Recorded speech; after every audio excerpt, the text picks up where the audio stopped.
بسم اللہ اولہ و آخرہ۔ پچھلی نشست میں جو گفتگو چل رہی تھی وہ فہم قرآن کے ضمن میں کچھ بنیادی اصول کہ جنہیں اگر پیش نظر رکھا جائے تو سہولت ہو جائے قرآن کے سمجھنے میں۔ 5 چیزیں بیان ہو چکی تھیں۔ نمبر 1، قرآن کا اسلوب استدلال منطقی نہیں ہے، فطری ہے، نیچرل اور خطابی ہے، انسان کو خود غور و فکر کرنے اور اپنے اندر جھانکنے کی دعوت دیتا ہے قرآن۔ ثانیاً، قرآن مجید کی آیات میں تقسیم ہے محکمات اور متشابہات، اور سورہ آل عمران میں جہاں اس کا ذکر ہے فرما دیا گیا ہے کہ اہل ایمان کا شیوہ یہ ہونا چاہیے کہ وہ محکمات پر اپنی توجہ کو مرکوز رکھیں اور متشابہات کے بارے میں اجمالی طور پر یقین رکھیں کہ اللہ کی طرف سے ہے، یقیناً حق ہے، چاہے وہ ہماری سمجھ میں آئی ہے یا نہیں آئی۔ لیکن اس میں جو ایک براڈ تقسیم ہے وہ یہ کہ آیات الاحکام سب کی سب محکمات ہیں مستقل، اور عالم غیب، عالم آخرہ، عالم برزخ، عالم ارواح، عالم ملائکہ، اس کے تمام امور مستقل طور پر متشابہات میں سے۔ البتہ ایک تیسری کیٹیگری ہے کہ جو سائنٹیفک فینومینا کے ضمن میں ہو سکتا ہے کہ ایک شے آج متشابہات میں ہو، کل وہ محکمات میں داخل ہو جائے، جبکہ انسانی علم جو ہے وہاں تک پہنچ جائے اور اس کا ادراک کر سکے۔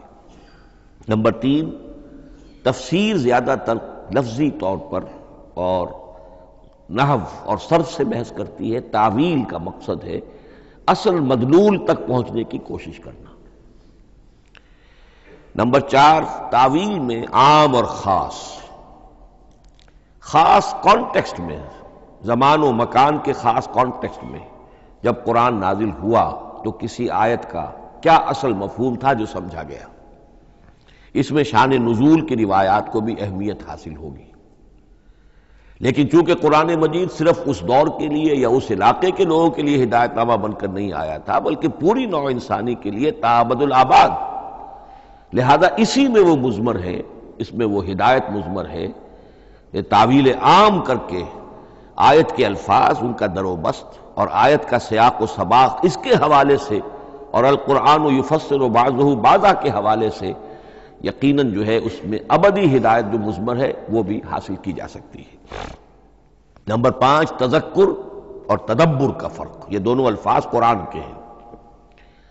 تذکر کے لیے 4 مرتبہ اللہ نے سورہ قمر میں چیلنجنگ انداز میں فرمایا ہے وَلَقَدْ يَسَّرْنَا الْقُرْآنَ لِلذِّكْرِ فَهَلْ مِن مُدَّكِرٍ، ہم نے قرآن کو ذکر کے لیے، تذکر کے لیے، ہدایت اخذ کرنے کے لیے، بنیادی نصیحت حاصل کرنے کے لیے نہایت آسان بنایا ہے۔ تو ہے کوئی جو اس سے تذکر کرنا چاہے؟ اس تذکر بالقرآن کے لیے صرف یہ کافی ہے کہ انسان عربی زبان سے اتنا واقف ہو کہ اس کا ایک براہ راست مفہوم سمجھتا چلا جائے، اور دوسری شرط لازم ہے نیت کی درستی، طلب ہدایت پیش نظر ہو، اپنے علم کی دھوس جمانا جو ہے وہ مقصود نہ ہو، تو قرآن مجید سے تذکر حاصل ہو جائے۔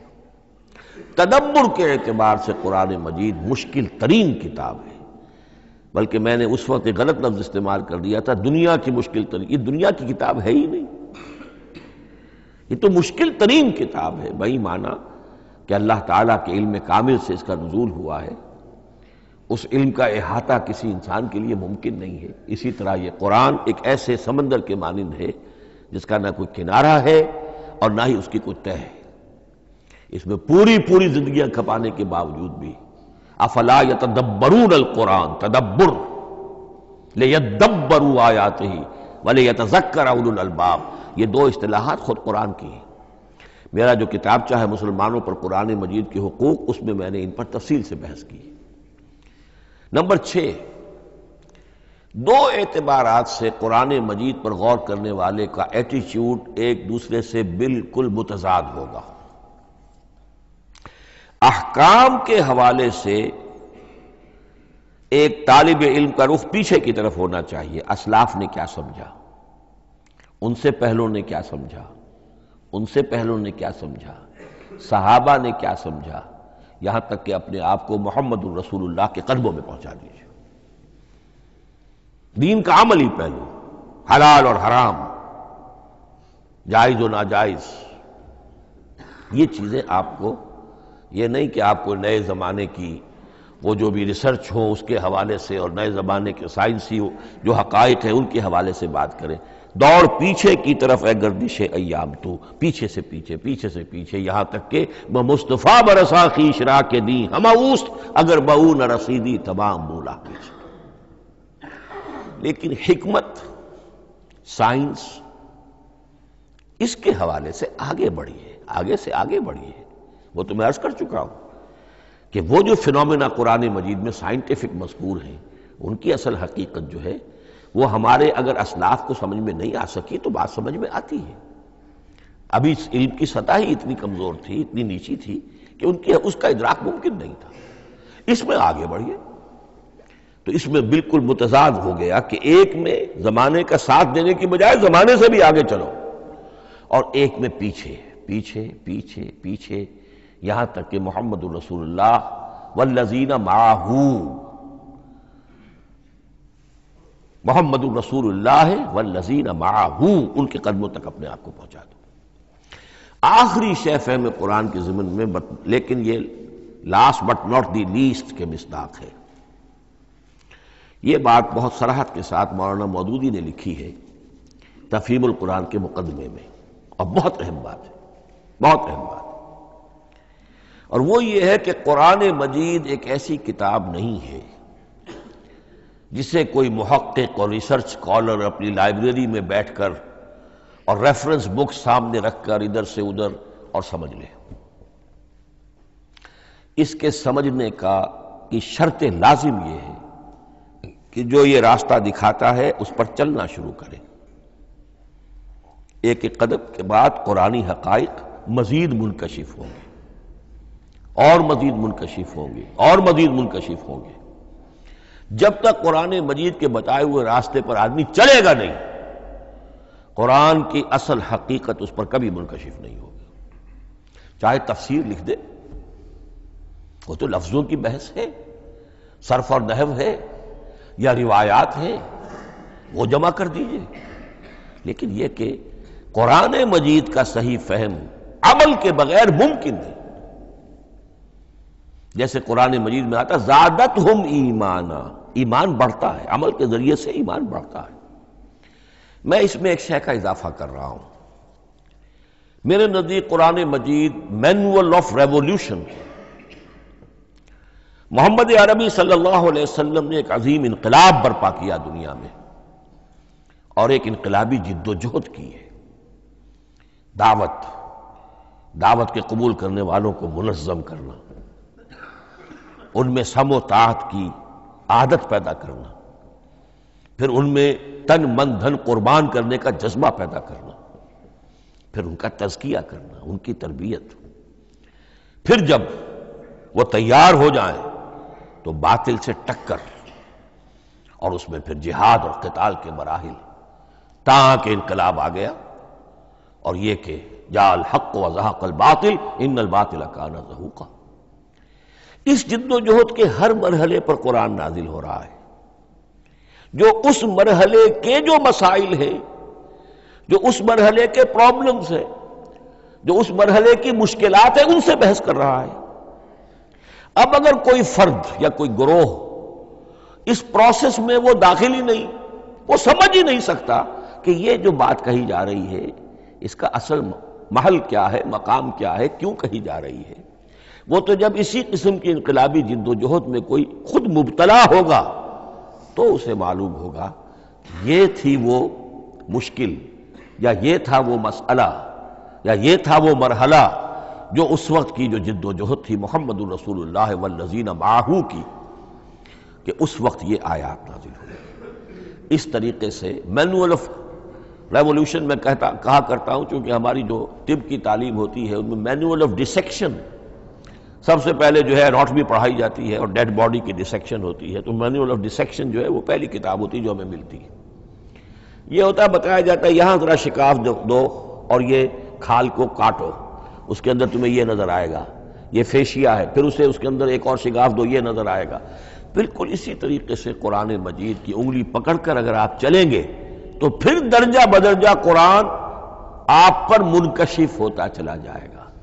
اور اگر آپ نے اسے صرف ایک اکیڈمک ایکسرسائز بنا لیا، ایک علمی بات ہے، اس سے آگے کچھ نہیں، تو قرآن مجید کا جو اصل لب لباب ہے، جو اصل اس کا جوہر ہے، وہ کبھی منکشف نہیں ہوگا۔ اب آئیے ایک اہم موضوع، اعجاز قرآن کے وجوہ کیا ہیں۔ پہلی بات تو یہ سمجھ لیجئے کہ قرآن مجید کی حقانیت پر بنیادی طور پر دو قسم کی دلیلیں ہیں۔ ایک دلیل خارجی ہے، خارجی دلیل محمد الرسول اللہ صلی اللہ علیہ وسلم کی شخصیت اور آپ کا کارنامہ، الصادق الامین، قد لبثت فیکم عمرا، میں تمہارے مابین ایک عمر گزار چکا ہوں، تم نے مجھے دیکھا، میرا کردار دیکھا، تم نے خود مجھے الصادق اور الامین کا جو ہے خطاب دیا، تو خود حضور کی شخصیت دلیل ہے قرآن مجید کی حقانیت پر۔ اس اعتبار سے ایک مضمون بہت اہم ہے، اور وہ یہ کہ قرآن اور محمد صلی اللہ علیہ وسلم اس طرح ایک دوسرے کے ساتھ جڑے ہوئے ہیں، گتھے ہوئے ہیں، ایک وحدت بن گئے ہیں، ایک آرگینک ہول بن گئے ہیں کہ ایک دوسرے کے لیے شاہد بھی ہے اور ایک دوسرے کے لیے کمپلیمنٹری بھی ہے، جس کے لیے میں دو مقامات سے استشہاد کروں گا۔ سورہ بینہ میں فرمایا لم یکن الذین کفروا من اہل الکتاب والمشرکین منفکین حتی تأتیہم البینہ، اہل کتاب میں سے اور کفار میں سے، مشرکین میں سے جو لوگ جنہوں نے کہ کفر کیا تھا، وہ علیحدہ نہیں کیے جا سکتے تھے جب تک کہ بینہ نہ آ جاتی۔ اب بینہ کیا ہے؟ رسول من اللہ یتلو صحفا مطہرۃ فیہا کتب قیمہ، بینہ دو چیزوں سے مل کر بنی، رسول من اللہ یتلو صحفا مطہرۃ فیہا کتب قیمہ، رسول اور قرآن مل کر بینہ ہے، رسول کی شخصیت بین ہے، اور یہ قرآن مجید کے لیے دلیل ہے۔ دوسری طرف قرآن مجید محمد کی رسالت کا ثبوت ہے، جیسے کہ آپ دیکھتے ہیں یاسین والقرآن الحکیم انک لمن المرسلین، والقرآن الحکیم، قسم ہے اس قرآن حکیم کی، یعنی یہ قرآن حکیم گواہ ہے، شاہد عادل ہے کہ اے محمد آپ اللہ کے رسول ہیں۔ محمد کی شخصیت، حقانیت قرآن پر دلیل، قرآن محمد کی رسالت پر دلیل، ایک دوسرے کے شاہد۔ دوسرا مقام سورہ طلاق کا ہے، قد انزل الیکم ذکرا، دیکھو لوگو اللہ نے تمہارے لیے یاد دہانی ذکر نازل کر دیا ہے۔ وہ یاد دہانی کیا ہے؟ رسولا یتلو علیکم آیات اللہ مبینات، اللہ کا ایک رسول پڑھ کر سنا رہا ہے اللہ کی آیات بینات۔ یہ دونوں چیزیں مل کر بینہ بنا، دونوں چیزیں مل کر ذکرا بنا۔ اس حوالے سے یہ دونوں چیزیں ایک دوسرے کے ساتھ یوں سمجھیے کہ اس طریقے سے گتھی ہوئی ہیں، دونوں حقیقتیں اس طرح جمع ہیں کہ ایک دوسرے سے جدا نہیں کی جا سکتی۔ اگلی بات یہ سمجھیے کہ قرآن مجید محمد الرسول اللہ کا اصل معجزہ، بلکہ اس سے آگے بڑھ کر ایک لفظ استعمال کروں گا، واحد معجزہ ہے۔ آپ شاید حیران ہو کہ اور بھی تو معجزات بیان ہوتے ہیں حضور کے، لیکن میری بات سمجھیے، غور کیجئے، ان واقعات سے مجھے انکار نہیں ہے، لیکن جو بات میں کہنا چاہتا ہوں اس کو اچھی طرح سمجھیے۔ معجزہ کہتے کسے ہیں؟ معجزہ عاجز کر دینے والی شے۔ اس معجزے میں دو چیزیں ہونی لازم ہیں، دعویٰ اور تحدی، چیلنج۔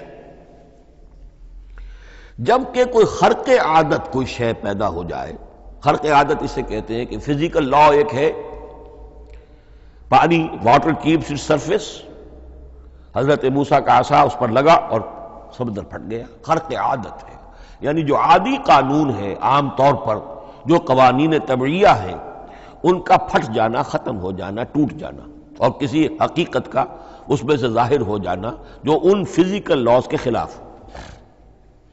آگ کے بارے میں قانون کیا ہے؟ وہ جلاتی ہے، لیکن یہ کہ یہ معجزہ ہے، یہ خرق عادت ہے کہ حضرت ابراہیم آگ میں ڈالے گئے، اس نے نہیں جلایا، یا نارو کونی بردن و سلام علی ابراہیم۔ تو خرق عادت کو اب دو قسموں میں آپ سمجھیے۔ ایک خرق عادت وہ ہے جو دعوے کے ساتھ پیش کیا جائے، اپنی صداقت، اپنی رسالت کی حقانیت اور صداقت کے ثبوت کے طور پر، اور اس میں چیلنج کیا جائے کہ آؤ مقابلہ کر لو، وہ اس رسول کا اصل معجزہ ہوتا ہے۔ ایک خرق عادت وہ ہے جو اللہ تعالیٰ اپنے نیک بندوں کی بزرگی کو ظاہر کرنے کے لیے، غیر انبیاء کے لیے بھی کرامات جنہیں ہم کہتے ہیں ہو جاتی ہے۔ بہت سے صحابہ سے وہ کرامات ثابت ہیں۔ حضرت عمر رضی اللہ تعالی عنہ کو شام کا میدان جنگ دکھا دیا گیا، یا ساریۃ الی الجبل کے الفاظ آپ نے فرمائے۔ ابھی تو ٹیلی ویژن کہیں نہیں تھا، ابھی یہ سارے وسائل و ذرائع موجود نہیں تھے، یہ خرق عادت ہے۔ غیر نبی کے لیے اسے ہم کہیں گے کہ یہ کرامات ہے۔ نبی کے لیے لفظ معجزہ اختیار کر لیا جاتا ہے، لیکن معجزہ اس کو نہیں کہنا چاہیے، اصل میں یہ بھی نبی کے لیے کرامات کے درجے کی شے ہے جو اس سے بلند ہے۔ معجزہ وہ ہے جسے کوئی نبی دلیل کے طور پر پیش کرے اور اس پر چیلنج کرے کہ آؤ اور مقابلہ کرو۔ مثلا حضرت موسیٰ علیہ السلام کو دو معجزے دیے گئے، اور اس میں سے جو سانپ بن جانا تھا لاٹھی کا، وہ معجزہ ہے جس پر چیلنج بھی آیا اور ساحروں سے مقابلہ بھی کیا، اور ساحر شکست کھا گئے، عاجز آ گئے۔